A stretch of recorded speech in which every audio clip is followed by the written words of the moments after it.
Selamat berjumpa kembali dalam acara kita Mutiara Kebenaran. Saya ucapkan selamat datang bagi Bapak Ibu, Saudara-saudari yang saya kasih dalam Tuhan Yesus Kristus. Bagi Anda dimanapun saat ini Anda berada, Anda sedang mendengarkan Radio Berita Klasik 828. Dan radio ini adalah radio yang mengutamakan perkembangan intelektual, perkembangan emosional, sekaligus perkembangan spiritual dari setiap pendengarnya.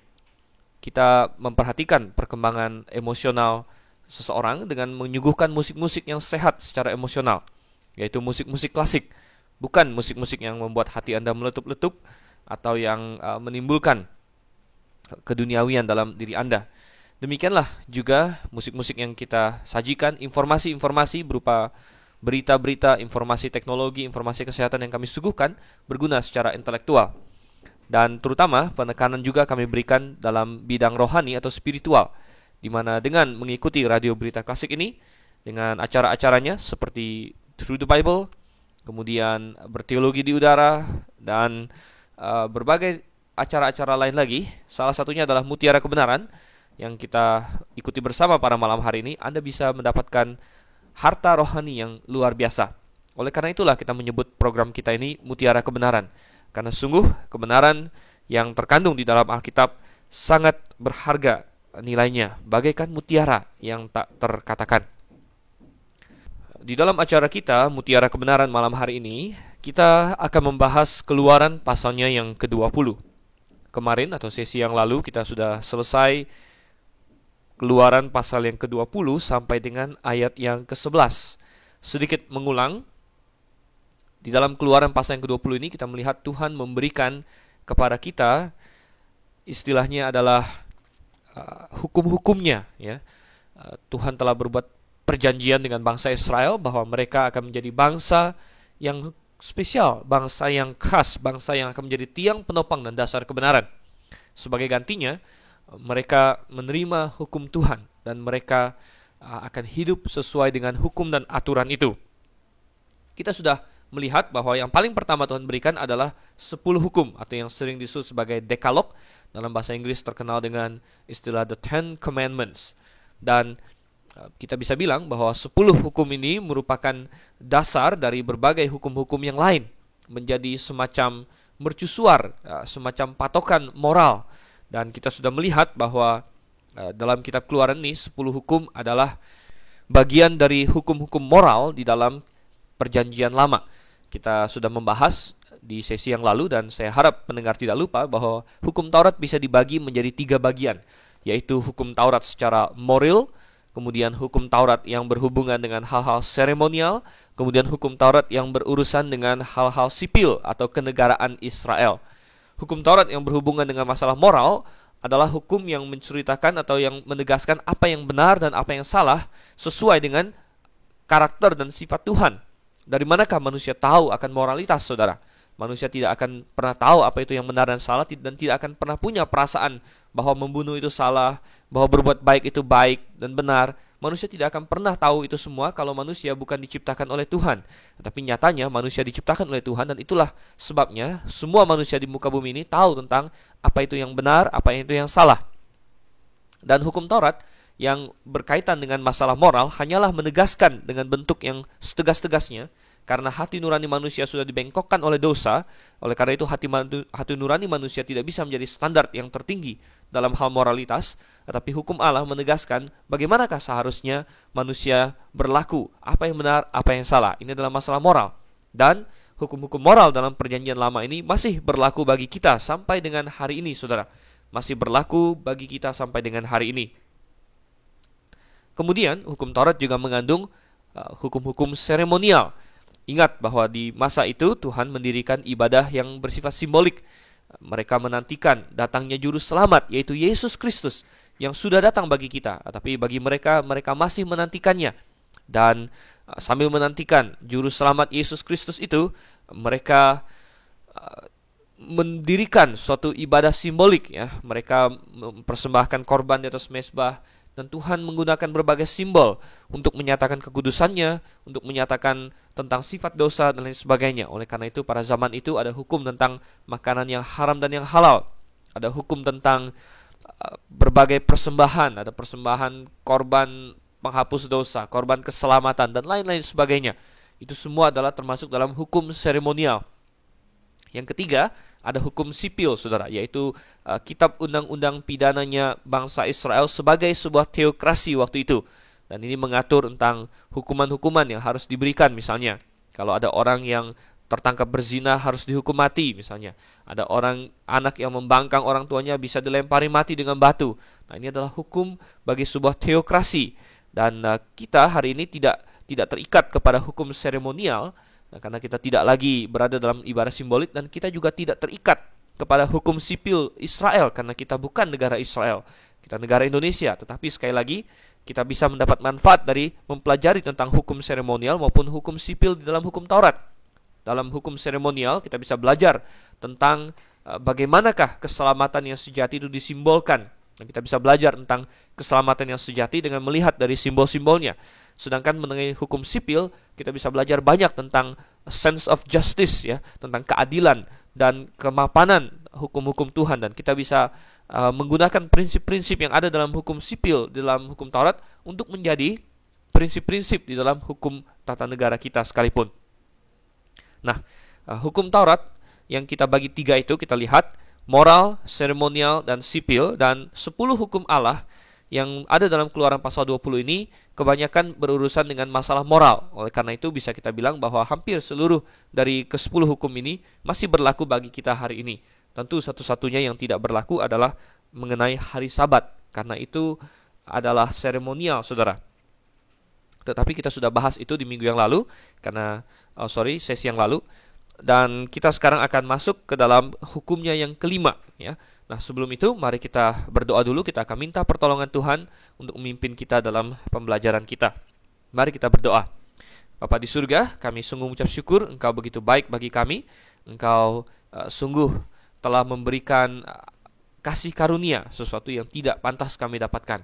Keselamatan yang besar dalam Yesus Kristus. Bukan hanya itu saja, tapi firman-Mu untuk menuntun kami sepanjang jalan hidup kami telah Engkau curahkan kepada kami. Terima kasih Tuhan. Terima kasih. Kami naikkan semua itu hanya dalam nama Yesus Kristus saja, Tuhan dan Juru Selamat kami yang hidup. Amin.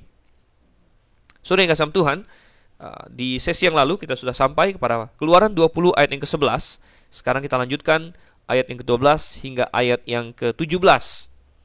Ayat 12 sampai 17 dikatakan di situ, hormatilah ayahmu dan ibumu supaya lanjut umurmu di tanah yang diberikan Tuhan Allahmu kepadamu. Jangan membunuh, jangan berzina, jangan mencuri, jangan mengucapkan saksi dusta tentang sesamamu, jangan mengingini rumah sesamamu, jangan mengingini istrinya atau hambanya laki-laki atau hambanya perempuan, atau lembunya atau keledainya, atau apapun yang dipunyai sesamamu. Kita dapatkan di sini bagian kedua dari 10 hukum Allah tersebut.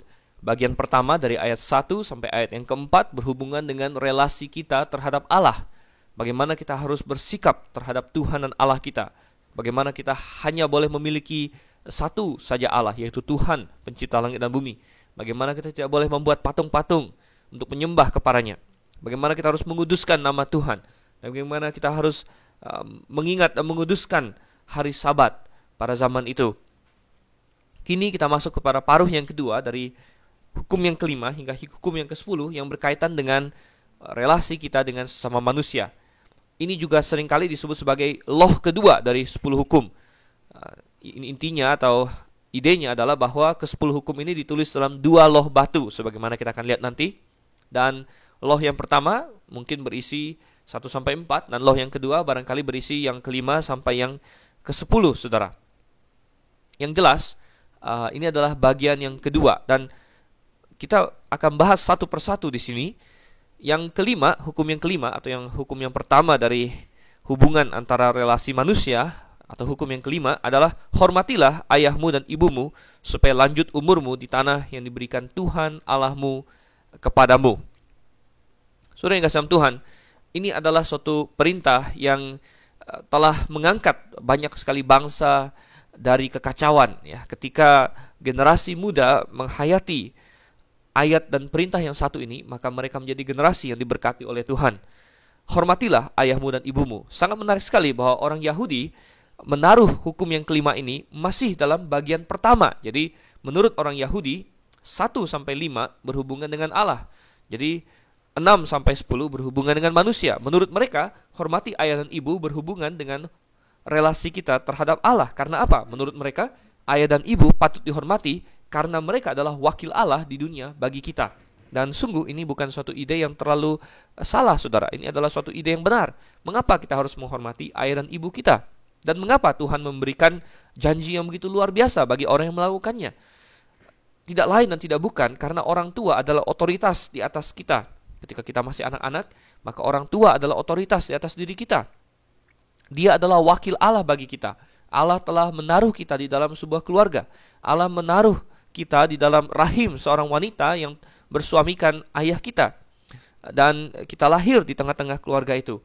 Dan mereka adalah otoritas yang Tuhan tempatkan di atas kita. Mereka adalah wakil Tuhan. Kepada merekalah kita dipercayakan untuk dibesarkan.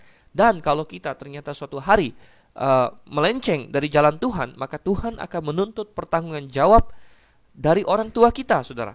Jadi kita melihat bahwa orang tua diberi tanggung jawab untuk membesarkan anak. Dan anak diberi tanggung jawab untuk menghormati dan mentaati orang tuanya. Hormat seperti apakah yang patut kita berikan kepada orang tua kita? Coba kita lihat di dalam Imamat 19 ayat yang ketiga, saudara. Ada disebut juga di sini.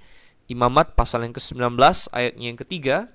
Dikatakan di situ, setiap orang di antara kamu haruslah menyegani ibunya dan ayahnya. Jadi setiap orang harus menyegani ibunya dan ayahnya. Sama sekali tidak dimaksudkan di sini bahwa seorang anak tidak boleh memiliki hubungan yang dekat, yang mesra dengan ayahnya. Sama sekali tidak dilarang. Oh, itu boleh saja, tetapi tetap harus ada sikap segan, saudara.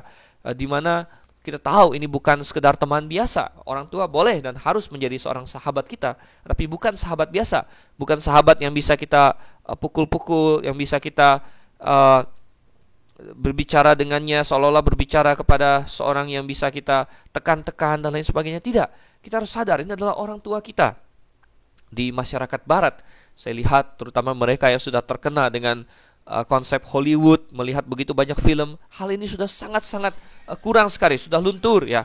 Saya masih ingat satu film kartun yang cukup terkenal di Amerika dan di Indonesia juga mungkin tidak terlalu terkenal, tapi banyak juga orang yang tahu, yaitu kartun tentang The Simpsons, saudara. Anda mungkin tahu ya, karakter-karakternya warna kuning di situ dan tokoh utamanya adalah Bart Simpson ya, seorang anak yang sangat nakal dengan rambut yang agak jabrik ya. Bapaknya bernama Homer ya.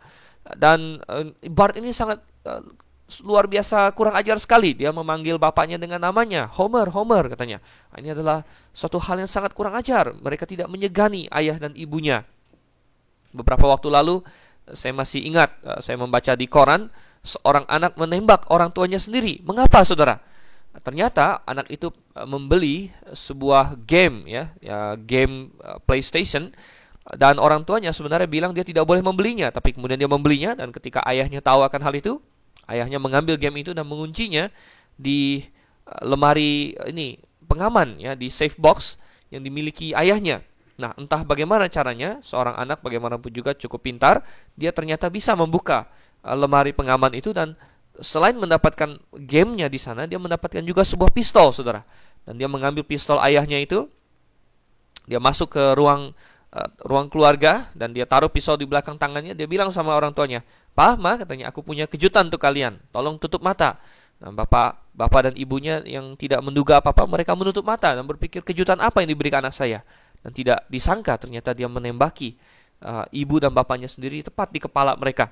Ibunya mati seketika, bapaknya sakit kritis tetapi masih bisa hidup, saudara. Betapa luar biasa kacaunya anak-anak yang tidak lagi istilahnya segan kepada orang tuanya. Dan ini kita biarkan, masyarakat kita mentolerir hal ini. Saya melihat banyak sekali orang tua yang hari ini sama sekali tidak mengajarkan bagi anak-anaknya untuk menghormati orang tuanya. Mereka membiarkan anak-anak mereka membantah mereka. Ketika orang tuanya bilang, "Ayo begini," anaknya akan bikin argumen, teriak-teriak lain sebagainya. Ini sudah suatu kesalahan ya. Ada yang lebih parah lagi, mereka membiarkan ketika anaknya ketika sedang sebal datang ke orang tuanya, pukul-pukul orang tuanya ya. Ini dimulai dari sejak bayi, dari sejak kecil, tapi dibiarkan terus. Akhirnya sampai besar, sampai SD pun kalau tidak bisa mendapatkan kehendaknya, anak akan mulai memukul orang tuanya.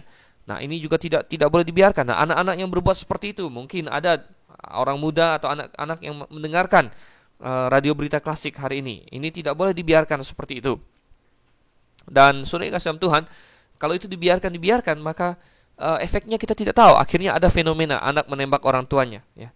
Padahal di dalam Alkitab, ya, seorang anak yang tidak mendengarkan kata-kata orang tuanya, ya, coba kita baca di dalam Ulangan pasal yang ke-21, saudara.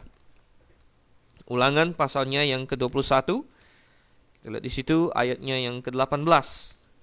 Ulangan 21 ayat yang ke-18 dikatakan apa di situ? Apabila seorang mempunyai anak laki-laki yang degil dan membangkang, yang tidak mau mendengarkan perkataan ayahnya dan ibunya, dan walaupun mereka menghajar dia, tidak juga ia mendengarkan mereka, maka haruslah ayahnya dan ibunya memegang dia dan membawa dia keluar kepada para tua-tua kotanya di pintu gerbang tempat kediamannya.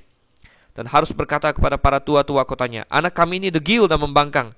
Ia tidak mau mendengarkan perkataan kami. Ia seorang pelahap dan peminum. Maka haruslah semua orang sekotanya melempari anak itu dengan batu sehingga ia mati. Demikianlah harus kau hapuskan yang jahat itu dari tengah-tengahmu. Dan seluruh orang Israel akan mendengar dan menjadi takut. Tuhan sangat marah dengan anak yang tidak hormat kepada orang tuanya, yang menganggap orang tuanya seperti orang-orang yang harus menurut kepada kehendak sang anak. Itu adalah kebalikannya. Saya lihat kesalahan utama di sini memang tetap pada orang tua, saudara, karena orang tua lah yang mengajar anak bagaimana cara menghormati orang tua itu. Ketika orang tua memperbolehkan anaknya untuk bertindak kurang ajar padanya, maka orang tua itu sedang menabur angin dan akan menuai badai, ya. Sejak kecil anak itu harus diajar. Dan banyak orang tua hari ini yang terlalu memanjakan anaknya. Apa anaknya bilang begini, mereka lakukan. Anaknya bilang begitu, mereka lakukan. Anak memang harus disayang. Tapi kalau kita sayang kepada mereka, maka kita juga akan meluruskan mereka. Kita mengajar mereka hormat, ya. Karena apa? Ketika seorang anak tidak taat kepada otoritas orang tuanya, kenapa Tuhan begitu marah? Maka dia juga tidak akan taat kepada otoritas Allah, ya. Karena otoritas orang tua yang dia lihat, yang dia rasakan kebaikannya, yang melahirkan dia secara fisik, tidak mau dia turuti, bagaimana dia bisa mentaati otoritas Allah yang mungkin tidak dia lihat, yang mungkin iblis akan berusaha untuk membuat dia membangkang, dan pasti dia akan membangkang. Oleh karena itu ada suatu janji yang luar biasa bahwa orang yang menghormati ayah dan ibunya lanjut umurnya di tanah yang diberikan Tuhan Allahmu kepadamu. Dan saya dapatkan, saudara yang kasih Tuhan, bahwa orang yang menghormat kepada orang tuanya juga akan cenderung hormat kepada otoritas-otoritas yang lain. Orang yang tidak hormat kepada orang tuanya tidak akan hormat kepada otoritas-otoritas lain, termasuk guru di sekolah dan lain sebagainya. Seorang anak yang manis di rumah, dia akan manis di sekolah. Tapi seorang anak yang pembangkang di rumah, dia juga akan menjadi pembangkang di sekolah. Dan kemudian nanti di tempat kerja, kepada bosnya, nanti kepada pemerintah, kepada setiap otoritas yang ada atas dirinya, dia membangkang. Karena dia sudah belajar untuk tidak hormat kepada orang tuanya. Kalau kita lihat di dalam Efesus pasal 6 ayat 1 sampai yang ketiga, di dalam perjanjian baru, hukum Allah tentang hormat kepada orang tua ini ditegaskan. Efesus 6 ayat 1 sampai 3, hai anak-anak, taatilah orang tuamu di dalam Tuhan, karena haruslah demikian. Hormatilah ayahmu dan ibumu, ini adalah suatu perintah yang penting, seperti yang nyata dari janji ini, supaya kamu berbahagia dan panjang umurmu di bumi. Jadi kita lihat bahwa hormat kepada orang tua, nomor satu, kita segan kepada mereka, artinya kita menempatkan mereka pada posisi sebagai otoritas, kita mendengarkan nasihat mereka, kita mendengarkan, dan bahkan di dalam Efesus pasal 6 dikatakan kita taat kepada mereka. Jadi anak-anak harus taat kepada orang tua. Nah, mungkin ada yang berkata, sampai sejauh mana seorang anak harus taat kepada orang tua? Tentu ketika dia masih anak-anak, ya. Ketika dia sudah dewasa, dia sudah mandiri, mungkin dia sudah berkeluarga, tentu seorang ayah juga atau seorang ibu tidak bisa berharap bahwa anaknya harus melakukan sampai kepada titik koma segala apa yang dia katakan, ya. Nah, seorang anak yang berbakti, yang telah diajar dengan baik, tentu tetap akan menghormati orang tuanya walaupun sudah dewasa, tetapi tidak perlu lagi sampai kalau ayahnya bilang pergi ke sana, dia harus pergi ke sana, ibunya bilang pergi ke sini, harus pergi ke sini. Ada rasa hormat, ya. Kalau sudah dewasa tetap ada penghormatan, tetap ada, tentu segala nasihat orang tua tetap menjadi suatu hal yang sangat berharga dalam hidup kita. Tetapi bukan lagi seperti anak kecil yang ayo tidur jam segini. Nah, tentu seorang anak kecil harus tidur jam segitu, ya. Dan jadi ketika kita anak-anak, kita taat kepadanya, dan kalau kita sudah dewasa, kita hormat kepadanya. Ini adalah suatu hal yang indah sekali. Dan kalau kita perhatikan dalam Efesus 6 ayat 1 dikatakan, taatilah orang tuamu di dalam Tuhan, saudara. Nah, ada satu hal lagi yang perlu kita perhatikan, taatilah orang tuamu di dalam Tuhan. Berarti kita, kalau seorang anak, ya dia boleh saja tidak taat kepada orang tuanya kalau orang tuanya melanggar firman Tuhan, ya. Dalam pengertian, misalnya dia menyuruh dia melakukan sesuatu yang bertentangan dengan firman Tuhan. Seorang anak yang disuruh berbohong, dia bisa saja menolak untuk berbohong. Seorang anak yang disuruh mencuri, dia boleh menolak untuk mencuri. Tentu ini adalah sesuatu yang Tuhan pahami, karena anak-anak harus taat kepada orang tuanya di dalam Tuhan. Tetapi saudara yang kasih Tuhan, kalau orang tua Anda, orang tua kita adalah seorang yang belum percaya kepada Tuhan, kita mungkin tidak perlu taat kalau dia menyuruh kita berbuat dosa, tetapi kita perlu tetap taat kepadanya dalam segala hal yang lain yang tidak disebutkan dalam Alkitab. Misalnya, kalau orang tua kita ingin kita berbuat begini begitu yang tidak dilarang dalam Alkitab, kita tetap lakukan, saudara. Walaupun dia orang yang tidak percaya. Justru itu adalah kesaksian bahwa sebagai orang percaya kita adalah anak yang taat, bahwa kita adalah anak yang berbakti.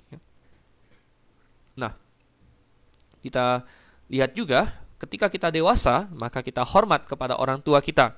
Dan salah satu bentuk penghormatan yang bisa kita berikan kepada orang tua adalah ketika orang tua kita sudah tua, ya. Ini jelas di dalam 1 Timotius misalnya. Tentu saya tidak bermaksud bahwa penghormatan hanya diberikan saat sudah tua. Penghormatan diberikan sepanjang umur kita. Tetapi salah satu yang tidak boleh kita lupakan adalah untuk mencukupi kebutuhan orang tua kita ketika mereka sudah tua, mungkin sudah pensiun, sudah tidak punya penghasilan. Maka kalau ada di antara mereka yang kekurangan, kita harus menanggungnya. Toh mereka yang sudah membesarkan kita dan menanggung segala kehidupan kita sejak kita berumur 0 tahun sampai dengan umur sekian, di mana kita baru bisa mencari uang. Apa salahnya kalau kita membalas itu dan membiayai hidup mereka pada masa tua mereka? Kita lihat dalam 1 Timotius pasalnya yang kelima, ya, ayatnya yang keempat, saya bacakan. Tetapi jikalau seorang janda mempunyai anak atau cucu, hendaklah mereka itu pertama-tama belajar berbakti kepada kaum keluarganya sendiri dan membalas budi orang tua dan nenek mereka, karena itulah yang berkenan kepada Allah. Jadi kita lihat di sini, seorang anak punya kewajiban untuk membalaskan budi orang tuanya sekaligus bahkan kakek neneknya. Kalau mereka misalnya ditinggal sendirian dan tidak punya siapa-siapa lagi dan perlu dibantu, maka kita punya kewajiban untuk membalaskan budi baik mereka. Ini adalah termasuk dalam hormatilah ayahmu dan ibumu. Kita kembali ke dalam Keluaran pasalnya yang ke-20. Ya, kita lihat lagi. Kali ini kita masuk kepada hukumnya yang ke-6, saudara. Keluaran pasal 20 ayatnya yang ke-13. Dan di sini katakan, jangan membunuh. Sekilas nampak peraturan ini sepertinya cukup jelas, jangan membunuh, tetapi ada beberapa hal yang perlu kita selidiki dan perlu kita perjelas di sini. Pertama, kata membunuh di sini berasal dari kata bahasa Ibrani ratsak, ya. Dan kata ratsak, sebenarnya ada banyak kata untuk membunuh di dalam bahasa Ibrani, ada 3 minimal, ada ratsak, ada nakah, dan ada mut, ya. Dan kata ratsak adalah suatu kata yang spesifik. Maksudnya dalam bahasa Inggris adalah murder, saudara. Jadi kadang-kadang dalam terjemahan bahasa Inggris dikatakan do not kill, ya. Tetapi sebenarnya lebih tepat do not murder, ya. Ada perbedaan dalam bahasa Inggris antara murder dengan kill, ya. Di mana kill jangan membunuh, tetapi murder adalah suatu pembunuhan, ya. Jadi janganlah melakukan pembunuhan. Apa yang ingin diajarkan oleh perintah yang satu ini? Nomor satu adalah bahwa hidup manusia adalah sesuatu yang berharga. Kita tidak punya hak untuk seenaknya saja mengambil nyawa sesama kita, ya. Hal ini sebenarnya sudah dijelaskan oleh Tuhan di dalam Kejadian pasalnya yang ke-9. Karena berhubungan erat, saya ajak kita untuk buka kembali ke dalam Kejadian pasal yang ke-9, ayat yang ke-5 dan yang ke-6. Saya bacakan. Tetapi mengenai darah kamu, yakni nyawa kamu, aku akan menuntut balasnya. Dari segala binatang aku akan menuntutnya. Dan dari setiap manusia aku akan menuntut nyawa sesama manusia. Siapa yang menumpahkan darah manusia, darahnya akan tertumpah oleh manusia, sebab Allah membuat manusia itu menurut gambarnya sendiri. Tuhan menghargai manusia karena manusia diciptakan menurut gambar dan rupa Allah. Dan barang siapa yang membunuh manusia lain, dia telah menyerang gambar dan rupa Allah. Oleh karena itu hukumannya juga adalah hukuman mati, ya. Nah, dengan cara yang sama, dari Kejadian pasal 9 itu kita mendapatkan bahwa bukan semua membunuh itu salah, saudara. Membunuh secara hukum atau di dalam hukum adalah sesuatu yang benar, ya. Contohnya adalah orang-orang yang melaksanakan hukuman mati, para algojo misalnya. Mereka tidak menyalahi Keluaran 20 ayat 4 ayat 13 ini, jangan membunuh, ya. Hari ini ada suatu kekacauan yang luar biasa, ada banyak grup-grup, ya, yang paling terkenal adalah Amnesty International yang mencoba untuk mendorong semua negara untuk menghilangkan hukuman mati, ya. Dan ini adalah pekerjaan iblis, saudara. Karena apa? Iblis tahu bahwa ketika hukuman mati dilenyapkan, maka berarti manusia tidak lagi mentaati apa yang Tuhan inginkan, yaitu bahwa adanya suatu keadilan. Dan Kejadian pasal 9 sudah diabaikan bahwa ketika darah manusia tertumpah, maka darahnya akan tertumpah oleh manusia. Bukan berarti orang bebas untuk balas dendam ala film-film kungfu begitu, ya, di mana kamu bunuh ayah saya cari kamu balas dendam bunuh kamu. Bukan seperti itu yang Tuhan maksud. Tetapi justru di situ ada suatu institusi manusia untuk menentukan pembalasan, ya.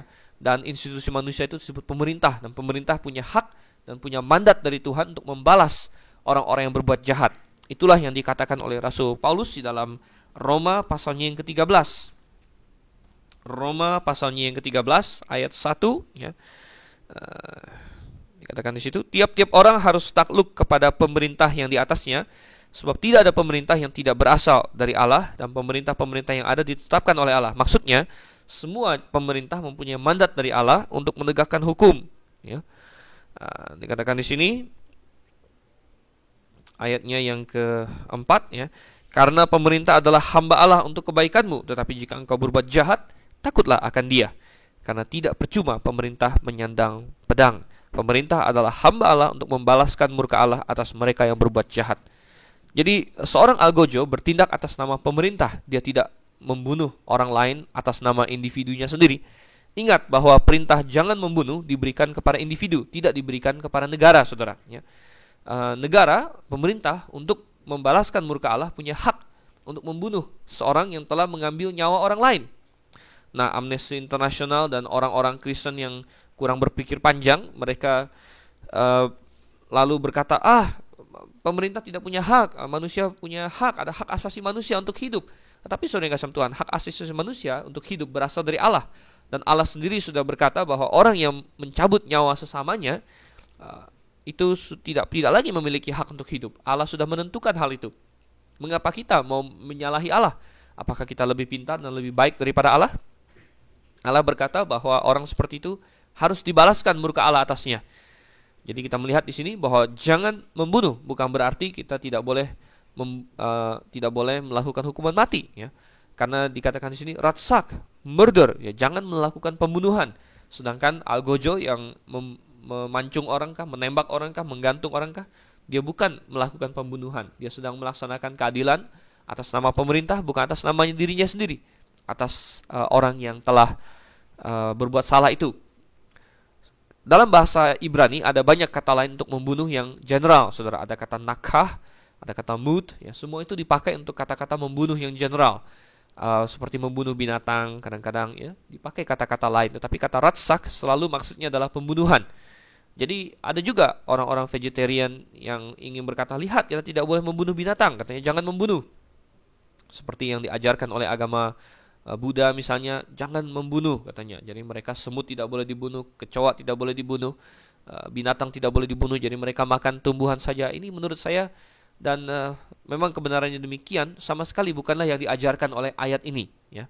Jangan membunuh, bukan maksudnya kita tidak boleh membunuh binatang, karena jelas di dalam hukum Taurat ada banyak sekali binatang yang harus dikorbankan, domba yang harus mati dan lain sebagainya.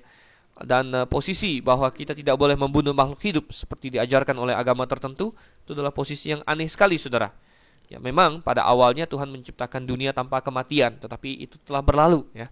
Kita ada di dunia yang penuh dengan kematian dan kita boleh membunuh binatang untuk kepentingan manusia.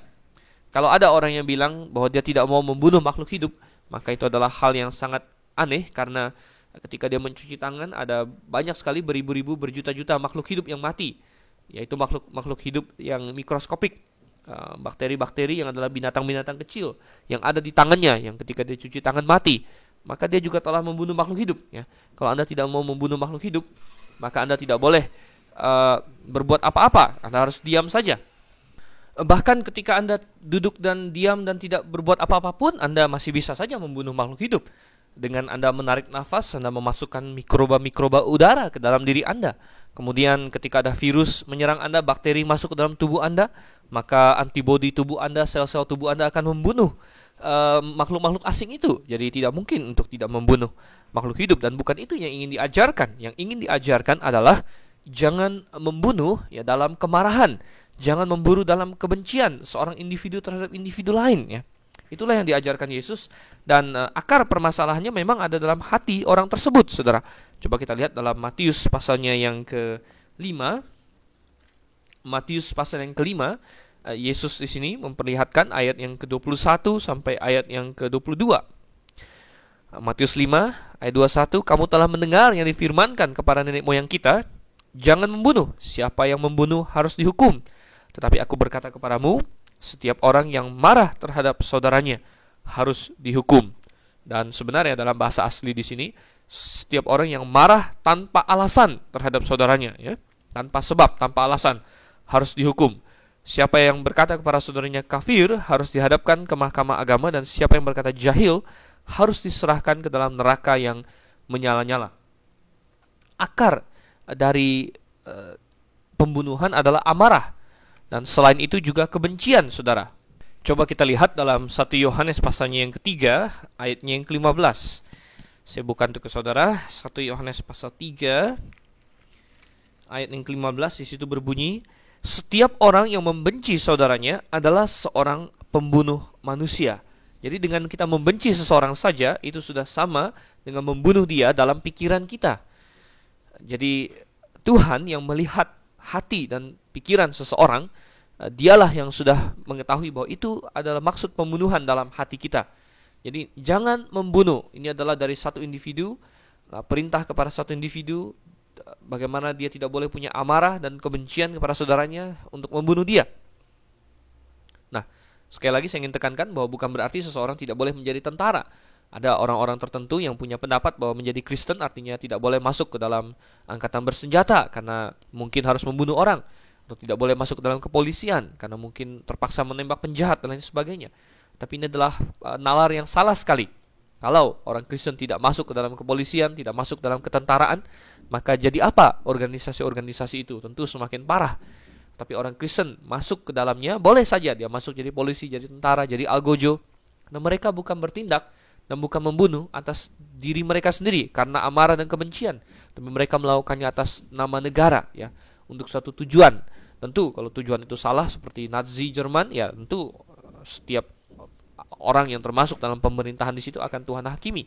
Tapi untuk suatu tujuan yang baik, misalnya membebaskan diri dari kezaliman dan lain sebagainya, maka tidak ada yang salah mengenai hal itu. Jadi itu adalah perintahnya yang ke-6, yaitu jangan membunuh. Nah, kita lihat yang berikutnya lagi, saudara. Kita masuk kembali. Saya ajak kita pelan-pelan saja ke dalam Keluaran pasal yang ke-20. Sekarang kita lihat ayat yang ke-14, ya. Keluaran 20 ayat yang ke-14 di sini berbunyi, jangan berzinah. Jangan berzinah. Dalam bahasa aslinya di sini adalah kata na'af. Dan kata berzinah di sini terutama berhubungan dengan seorang laki-laki atau wanita yang sudah menikah, tetapi kemudian tidak setia kepada pernikahannya itu. Ini adalah perzinahan. Tetapi selain suatu perselingkuhan istilahnya, seorang laki-laki wanita yang sudah menikah lalu tidak setia, selain itu kata perzinahan na'af ini juga bisa secara luas diterapkan kepada segala jenis penyelewengan seksual, saudara. Jadi biasanya dalam bahasa Inggris ada perbedaan antara adultery dengan fornication, ya. Adultery adalah orang yang sudah menikah tidak setia. Tapi fornication adalah orang yang belum menikah dan telah terlalu cepat ya melakukan hubungan suami istri. Misalnya seorang gadis yang melakukan seks sebelum nikah dan lain sebagainya, itu adalah fornication. Tapi semua itu dilarang oleh Tuhan. Jangan berzina mencakup semua itu. Sebenarnya ketika Tuhan menciptakan laki-laki dan perempuan, Tuhan menciptakan mereka sebagai makhluk-makhluk yang memang saling membutuhkan, baik itu secara emosional maupun secara fisik. Tuhanlah yang menciptakan fungsi-fungsi seksual di dalam diri manusia. Dan Tuhan menciptakan itu dengan baik, saudara. Ketika Adam dan Hawa belum jatuh ke dalam dosa, mereka bahkan tidak sadar bahwa mereka telanjang dan bahwa mereka perlu malu akan hal itu. Tetapi ketika manusia sudah jatuh ke dalam dosa, apa yang Allah rancangkan itu suatu hal yang begitu indah dalam diri seorang laki dan wanita, di mana Tuhan ingin mereka menikmati karunia-Nya akan seksualitas mereka di dalam pernikahan yang kudus. Ternyata diselewengkan oleh manusia sedemikian rupa menjadi hal-hal yang kotor, saudara. Bagi seorang Kristen yang alkitabiah, menikah sama sekali bukanlah sesuatu yang salah, bahkan itu suatu hal yang indah. Hubungan seksual di dalam pernikahan antara suami dan istri adalah hal yang indah, yang patut dirayakan, saudara. Yang menjadi permasalahan bagi orang Kristen yang alkitabiah adalah justru ketika kita menyimpang dari prinsip alkitabiah ini, di mana ada orang yang beranggapan bahwa manusia tidak boleh menikah. Ada yang sebagian yang seperti itu, ya. Mereka mengajarkan ya bahwa kalau mau melayani Tuhan tidak boleh menikah. Ya, ada agama, ada gereja bahkan yang pastornya tidak boleh menikah. Ya, ini bertentangan dengan firman Tuhan di dalam 1 Timotius, di mana pelayan Tuhan yang menjadi penilik, menjadi gembala jemaat justru harus menikah. Sebaliknya ada orang-orang yang di sisi ekstrim yang seberang sana, di mana mereka tidak mengindahkan moral. Mereka melakukan tindakan seksual sebelum pernikahan. Lebih lanjut lagi, mereka saling tidak setia, mereka melakukan perzinahan. Oh, mungkin ini adalah sesuatu yang tabu beberapa puluh tahun yang lalu, tapi sekarang ini menjadi hal yang biasa. Ya, saya sangat terkejut sekali membaca berita bahwa anak-anak SMP di Indonesia, saudara, ini bukan Amerika, bukan Belanda, bukan Eropa yang liberal, di Indonesia 50%-nya bahkan katanya sudah pernah mengalami hubungan seksual. Anak SMP, saudara, ini hal yang luar biasa sekali. Kacau, dunia semakin kacau. Belum lagi orang-orang yang selingkuh, ya, orang-orang yang sudah menikah lalu mereka membohongi pasangannya, dan Tuhan sangat marah akan hal ini. Rasul Paulus di dalam surat 1 Korintus memberikan penekanan bahwa kesalahan atau dosa perzinahan adalah dosa yang agak-agak spesial. Coba kita lihat di dalam 1 Korintus pasal yang ke-6 ayatnya yang ke-18. 1 Korintus 6 ayat 18 berkata, "Jauhkanlah dirimu dari percabulan. Setiap dosa lain yang dilakukan manusia terjadi di luar dirinya, tetapi orang yang melakukan percabulan berdosa terhadap dirinya sendiri. Atau tidak tahukah kamu bahwa tubuhmu adalah bait Roh Kudus yang diam di dalam kamu, Roh Kudus yang kamu peroleh dari Allah, dan bahwa kamu bukan milik kamu sendiri? Sebab kamu telah dibeli dan harganya telah lunas dibayar. Karena itu muliakanlah Allah dengan tubuhmu." Suatu tindakan percabulan atau perzinahan adalah dosa yang spesial, di mana melibatkan tubuh, organ fisik kita. Kalau kita membunuh, mungkin kita melukai tubuh orang lain. Kalau kita menyembah, itu berhubungan, menyembah Allah lain itu berhubungan dengan aspek mental dan rohani kita. Tapi perzinahan adalah hal yang menyangkut bukan hanya emosional, spiritual, tapi juga fisik kita. Oleh karena itulah Tuhan sangat mewanti-wanti agar manusia tidak melakukan ini. Tetapi manusia tidak peduli, saudara. Manusia jalan dalam jalannya sendiri, dan semakin hari semakin banyak kekacauan yang mereka perbuat dalam hal seksual ini. Di mana hari ini kita melihat selain perzinahan, perselingkuhan, seks sebelum nikah, mereka menimbulkan hal-hal yang baru lagi. Ada homoseksualitas, saudara, laki-laki dengan laki-laki, perempuan dengan perempuan. Ada yang lebih parah lagi, biseksual. Jadi dengan laki-laki bisa, dengan perempuan bisa. Ada yang pedofil, saudara, mereka mengincar anak-anak yang belum tahu apa-apa. Ada sadomasochism, di mana mereka suka untuk menyakiti pasangannya, dan itu menimbulkan suatu kenikmatan seksual bagi mereka. Ada bestiality, ya, di mana manusia berhubungan seksual dengan binatang. Oh, sungguh menjijikkan, dan kita akan lihat nanti di hukum Taurat Tuhan sangat menentang itu.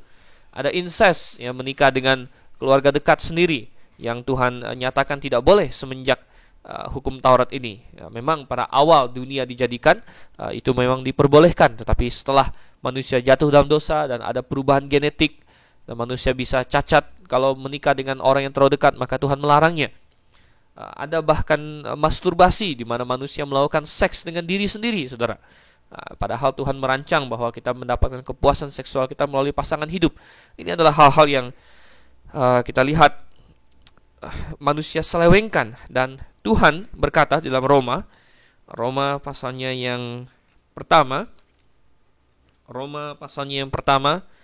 ayat yang ke-24 saya bacakan. Karena itu Allah menyerahkan mereka kepada keinginan hati mereka akan kecemaran, sehingga mereka saling mencemarkan tubuh mereka. Ya. Ayat 26, karena itu Allah menyerahkan mereka kepada hawa nafsu yang memalukan, sebab istri-istri mereka menggantikan persetubuhan yang wajar dengan tak wajar. Demikian juga suami-suami meninggalkan persetubuhan yang wajar dengan istri mereka dan menyala-nyala dalam berahi mereka seorang terhadap yang lain, sehingga mereka melakukan kemesuman laki-laki dengan laki-laki. Dan karena itu mereka menerima dalam diri mereka balasan yang setimpal untuk kesesatan mereka. Dan kita lihat di sini Allah menyerahkan mereka dan memberikan mereka balasan yang setimpal, katanya. Oleh karena itu tidak heran di dunia sekarang ini ada banyak sekali penyakit yang timbul karena kelainan seksual, ya. HIV AIDS kebanyakan terjadi atau menular kepada seseorang melalui tindakan-tindakan seksual yang tidak benar, ya. Walaupun bisa juga melalui pemakaian obat-obatan dengan jarum suntik yang dipakai bersama, dan ada sebagian persen yang kecil sekali orang HIV AIDS yang bukan salah dia, tapi karena transfusi darah atau karena didapat dari ibunya yang HIV ketika melahirkan dia. Bisa saja ada yang demikian, tapi mayoritasnya 90% lebih orang yang terkena HIV AIDS adalah entah karena tindakan seksual yang salah atau karena dia menggunakan obat-obatan dan jarum suntik yang dipakai bersama. Kita melihat, saudara yang kasih dalam Tuhan, ini adalah hal yang sungguh Tuhan telah peringatkan kepada kita. Jangan berzina, kata Tuhan. Coba kita lanjutkan lagi sekarang ayatnya yang ke-15 atau hukum yang ke-8. Jangan mencuri, kata Tuhan. Jangan mencuri. Ya, Tuhan tidak suka kita mencuri, ya, karena mencuri berarti mengambil sesuatu yang bukan milik kita. Bukan hanya itu saja, sebenarnya bumi dan seluruh isinya adalah milik Tuhan. Dan ketika kita mengambil sesuatu yang bukan milik kita, kita bukan hanya bersalah kepada orang tersebut, kita juga telah bersalah kepada Tuhan yang telah membagi-bagikan milik kepada manusia yang ada di bumi ini. Oleh karena itu mencuri adalah tindakan yang sangat salah. Banyak orang berpikir dia bisa kaya dengan cara mencuri. Banyak orang berpikir dia bisa menikmati hasil curiannya itu. Tetapi saya katakan bahwa curian itu adalah seperti api yang akan memakan habis dirinya. Mungkin orang lain tidak tahu, tapi Tuhan tahu. Dan sebenarnya Tuhan telah berkata di dalam Mazmur bahwa usaha kerajinan, apalagi pencurian, tidak akan membuat kaya, saudara, melainkan Tuhanlah dan berkat-berkat Tuhanlah yang membuat dan menjadikan orang kaya. Mencuri juga menunjukkan suatu sikap yang tidak terpuji, yaitu tidak puas dengan apa yang ada pada dirinya sendiri. Dengan kata lain, dia menyalahkan Allah. Mengapa saya hanya memiliki hal-hal ini? Mengapa saya tidak memiliki hal-hal lain? Dia tidak puas. Orang yang mencuri adalah orang yang tidak mengucap syukur. Jadi di dalam satu aksi mencuri, di sini ada banyak sekali kesalahan yang terlibat di dalamnya. Oleh karena itu Tuhan berkata, jangan mencuri. Dalam Alkitab ada banyak kasus-kasus pencurian yang dicatat. Salah satu yang terkenal adalah Akan, saudara. Dan Akan di sini kita masih ingat ketika dia bersama dengan Yosua masuk menyerang Yeriko, Tuhan bilang semua harta benda Yeriko harus dimusnahkan, diberikan, dibakar menjadi korban bagi Tuhan.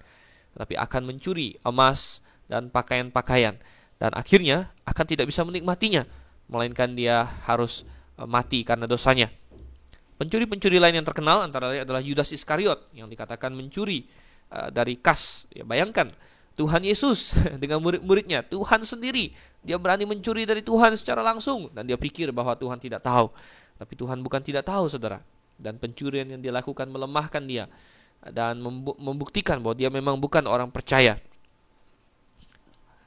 Marilah kita menjauhkan diri dari dosa pencurian. Tapi kita harus ingat bahwa pencurian bukan hanya sekedar kita mengambil barang orang lain. Kadang-kadang kita juga mencuri dari Tuhan apa yang menjadi hak milik Tuhan. Misalnya persepuluhan, saudara. Apakah Anda mengembalikan persepuluhan kepada Tuhan? 1/10 dari segala harta milik Anda. penghasilan Anda. Tuhan ingin agar setiap orang yang telah percaya kepadanya, saya bukan berbicara dengan orang-orang yang tidak percaya. Orang yang tidak percaya tidak diharuskan memberi persepuluhan, mereka harus bertobat dan percaya dulu. Tapi setiap orang yang sudah mengenal kasih karunia Tuhan dan tahu bahwa setiap inci tenaganya, setiap tarikan nafasnya adalah berkat Tuhan, dan bahkan keselamatan dan sorga yang akan menjadi miliknya adalah berkat Tuhan, maka Tuhan ingin dia mendukung jemaat lokal yang alkitabiah dengan memberikan persepuluhan, saudara. Adakah Anda melakukan itu? Ataukah Anda mencuri dari Tuhan? Coba kita buka di dalam Maliaki misalnya. Maliaki pasalnya yang keempat. Pasalnya yang ketiga. Ya. Maliaki pasalnya yang ketiga, ayatnya yang ke-8. Bolehkah manusia menipu Allah, namun kamu menipu aku? Tetapi kamu berkata, dengan cara bagaimanakah kami menipu engkau? Mengenai persembahan persepuluhan dan persembahan khusus. Dan Tuhan menuduh orang Israel yang tidak setia dalam hal persembahan dan persepuluhan itu. Tuhan bilang, kamu mencoba menipu aku, kamu mencuri dari aku. Saudara, jangan kita terlibat dalam hal-hal yang seperti itu. Sekarang kita masuk ke dalam hukum yang ke-9 di ayat yang ke-16 dalam Keluaran pasal yang ke-20. Di sini dikatakan, jangan mengucapkan saksi dusta tentang samamu. Alkitab mengatakan bahwa hanya Tuhanlah yang benar, semua manusia adalah pendusta. Coba kita buka di dalam Roma pasalnya yang ketiga. Roma pasalnya yang ketiga, ayatnya yang keempat di sini. Saya bacakan Roma 3:4. Sekali-kali tidak. Sebaliknya, Allah adalah benar dan semua manusia pembohong. Ya. Jadi Alkitab menyatakan bahwa semua manusia pembohong. Tidak ada manusia mungkin sesuai dengan kata Alkitab yang pernah hidup untuk menghidupi suatu jangka waktu hidup di mana dia bisa berbicara, dia bisa mengemukakan pendapat. Artinya dia tidak mati saat bayi, ya, tapi dia tumbuh dewasa. Saya rasa hampir dan bisa kita bilang semua manusia sudah pernah berbohong, saudara.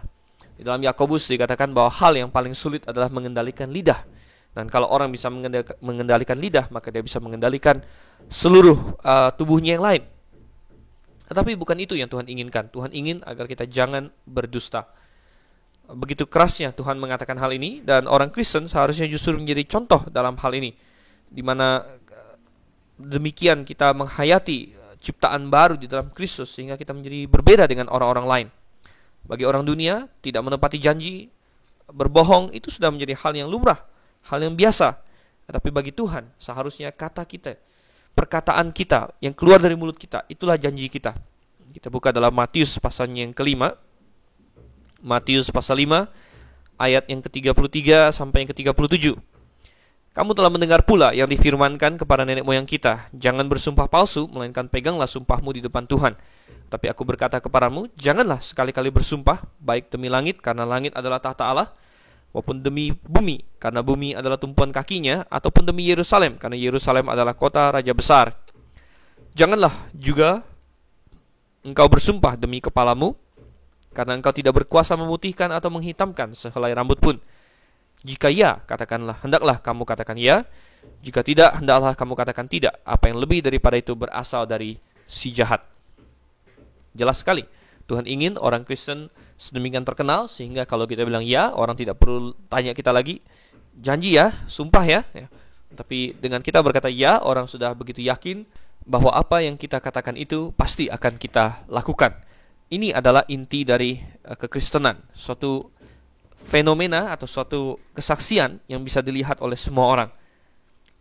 Kalau kita baca dalam Alkitab, bukan hanya kita harus menjaga lidah kita dari saksi dusta, seperti dikatakan dalam yang ke-9 ini, hukum yang ke-9, tetapi juga dari segala macam dosa-dosa dengan lidah lainnya, yaitu perkataan-perkataan kotor, menggosip, ya. Itu semua tidak boleh. Orang yang berkata kotor, kita baca di dalam Efesus pasal yang keempat ayat yang ke-29.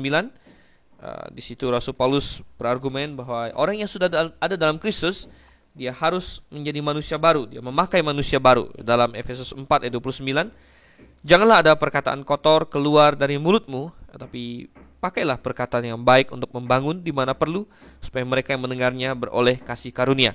Saya dapatkan bahwa ini adalah dua hal yang berkaitan. Orang yang sulit mengendalikan lidahnya untuk tidak berkata kotor, kemungkinan besar juga sulit mengendalikan lidahnya untuk tidak berbohong, ya. Orang yang Anda dengar selalu sumpah serapah, ya, kata-katanya nyerocos keluar tanpa dia pikir, maka Anda bisa mengambil kesimpulan juga bahwa orang ini juga tidak terlalu bisa mengekang lidahnya untuk sembarangan ngomong. Mungkin dia akan janji sembarangan. Kita agak takut mempercayai kata-katanya. Toh dia tidak bisa mengekang mulutnya dalam hal kata-kata kotor. Bagaimana kita bisa yakin dia akan tepat dan memegang kata-kata yang sudah keluar dari mulutnya itu? Jadi sebagai orang Kristen, ini juga seharusnya menjadi hal yang kita hindari. Baiklah, semua perkataan kita dipakai untuk membangun, dan tidak ada kata-kata yang percuma yang keluar dari mulut kita. Kembali ke dalam Keluaran 20, kita ingin lihat sekarang hukum yang terakhir, saudara. Hukum yang terakhir, yaitu hukum ke-10, ayat yang ke-17. Katakan, jangan mengingini rumah sesamamu, jangan mengingini istrinya, atau hambanya laki-laki, atau hambanya perempuan, atau lembunya, atau keledainya, atau apapun yang dipunyai sesamamu. Disinilah kita dapatkan inti dari banyak sekali kesalahan-kesalahan manusia, yaitu dalam bahasa Inggris disebut covetousness, ya, di mana ada hati yang menginginkan